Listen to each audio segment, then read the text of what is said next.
Vacha Stita Prajnasya Ka Bhasha Stita Prajnasya Ka Bhasha Samadhistasya Kesava Samadhistasya Kesava Stitadi Kim Prabhaseta Stitadi Kim Prabhaseta Kim Ashita Vrajeta Kim Kim Ashita Vrajeta Kim. So after a long time of Sri Krishna giving his discourse, Arjuna comes up with this question.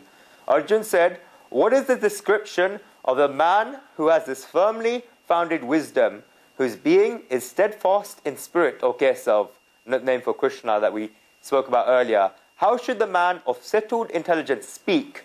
How should he sit? How should he walk? This word, if you look at it, Stita Prajna, which is the first word on the first line, is a word that has been coined by the Gita, because this word cannot be found anywhere in the scriptures before the Gita, such as the Vedas or the Upanishads. We see it for the first time in the Gita. And Stita Prajna is the ideal of the Gita. What does it mean? Anyone know? It means a person who has a firmly founded wisdom and who is settled in intelligence. Arjuna has been listening to everything Sri Krishna has been saying, and therefore asks about the description of such a person who had this firmly founded wisdom, who's steadfast in spirit. He wants to find out whether there can really be such a person. Arjuna asks whether it's really practical. This is a question we all have. We come to dharmic religious discourses, we listen to these descriptions about life, and that's all good. But can one really be like that? Because when we try to translate that wisdom into action, then a lot of other factors come into play. It's impossible to apply these teachings to the situations we're in.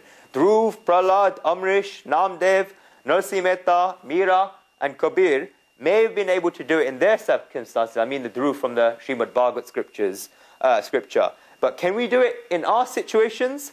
This is the first question that comes into our minds. The second question is that even if there is such a person who's applied these teachings in their life, how can we recognize such a person? What are his or her characteristics? Shri Krishna is about to tell Arjuna that Arjuna is looking for the outside qualities of such a person, such as how does he speak? Look at it. How does he sit? How does it walk? But Shri Krishna is about to say in the next verses, and we'll go on to the end of the chapter to say that Stita Prajna is not a state of external qualities, but Stita Prajna, settled intelligence, is a state of mind. It's not about how one speaks, sits or walks, but it's about how they are like on the inside. Hey,